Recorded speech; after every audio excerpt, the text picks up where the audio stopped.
2026 সাল। মধ্যপ্রাচ্যের আকাশে আবার যুদ্ধের কালো মেঘ জমেছে।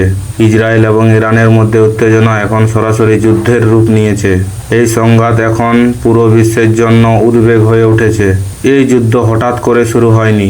এর পেছনে বহু বছরের রাজনৈতিক উত্তেজনা এবং সামরিক প্রতিযোগিতা রয়েছে। ইসরায়েলে দীর্ঘদিন ধরে অভিযোগ করে এসেছে যে ইরান গোপনে পারমাণবিক অস্ত্র তৈরি করার চেষ্টা করছে। অন্যদিকে ইরান সবসময় বলে এসেছে যে তাদের পারমাণবিক কর্মসূচি শুধুই শান্তিপূর্ণ উদ্দেশ্য। এই উত্তেজনা 2026 সালে ফেব্রুয়ারি মাসে হঠাৎ করে বিস্ফোরণের মতো 28 ফেব্রুয়ারি ইসরায়েল এবং যুক্তরাজ্য যৌথভাবে ইরানের বিভিন্ন সামরিক ঘাঁটিতে বড় আকারে হামলা চালায়। এই অভিযানের নাম দেওয়া হয় অপারেশন লায়ন্স রোর। এই হামলা তেহরানের বিভিন্ন শহরে বিস্ফোরণ ঘটে। অনেক সামরিক ঘাঁটি এবং মিসাইল স্থাপনা লক্ষ্য করে বোমা ফেলা হয়।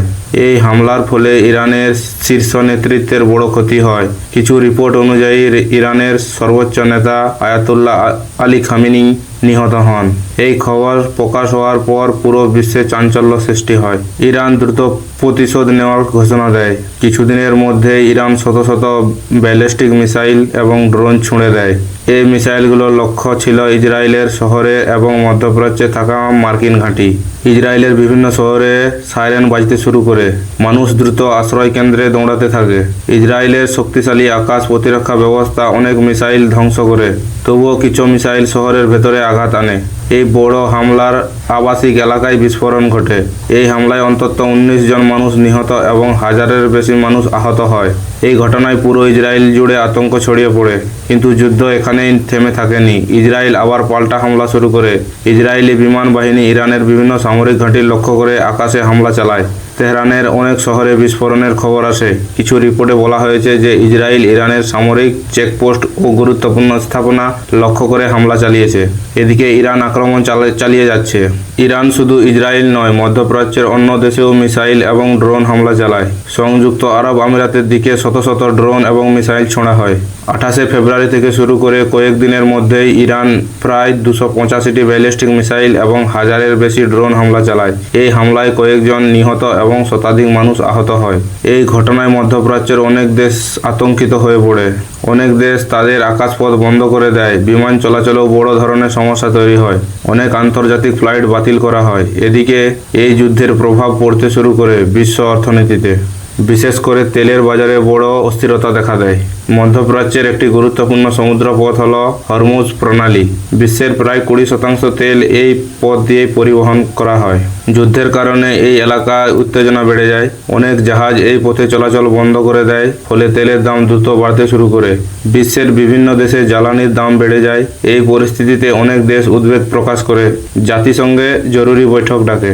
বিশ্বের অনেক নেতা যুদ্ধ বন্ধ করার আহ্বান জানায়। তারা বলেন এই যুদ্ধ যদি আরও বাড়ে তাহলে পুরো মধ্যপ্রাচ্য অস্থিতিশীল হয়ে পড়তে পারে। এদিকে যুদ্ধের নতুন খবর আসতে থাকে। সাম্প্রতিক রিপোর্টে বলা হয়েছে যে ইসরায়েলের তেহরানের কাছাকাছি এলাকায় আরও হামলা চালিয়েছে। ইরানের সামরিক অবকাঠামো ধ্বংস করার চেষ্টা চলছে। ইরানও এবার পাল্টা আক্রমণের হুমকি দিয়েছে। ইরানের সামরিক বাহিনী বলছে তারা দীর্ঘ সময় ধরে যুদ্ধ চালাতে প্রস্তুত। এই যুদ্ধের সঙ্গে আরও কিছু শক্তি জড়িয়ে পড়ার আশঙ্কা রয়েছে। ইরান সমর্থিত গোষ্ঠী হিজবুল্লাহ লেবানন থেকে ইসরায়েলের দিকে রকেট ছুঁড়েছে। ইসরায়েলও লেবাননে পাল্টা হামলা চালায়। ফলে পুরো মধ্যপ্রাচ্যের সংঘাত জড়িয়ে পড়ার আতঙ্ক তৈরি হয়েছে। বিশ্বের অনেক বিশ্লেষক বলছেন এই যুদ্ধ যদি থামানো না যায় তাহলে এটি আরও বড় আঞ্চলিক যুদ্ধের রূপ নেবে। কিছু মানুষ আবার আতঙ্ক প্রকাশ করছে যে এটি ভবিষ্যতের বড় আন্তর্জাতিক সংঘাতের কারণও হতে পারে। এদিকে মধ্যপ্রাচ্যে সাধারণ মানুষ সবচেয়ে বেশি ভোগান্তিতে পড়েছে।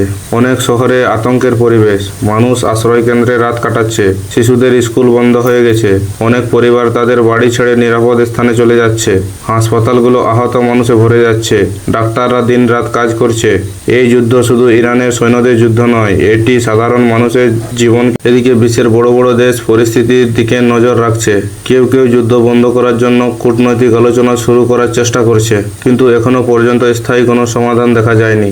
মধ্যপ্রাচ্যের আকাশে এখনো যুদ্ধ বিমান উড়ছে। রাতের আকাশে মাঝে মাঝে মিসাইলের আলো দেখা যাচ্ছে। মানুষের মনে একটাই প্রশ্ন, এই যুদ্ধ কি এখানেই থামবে নাকি এটি আরও বড় সংঘাতের রূপ নেবে?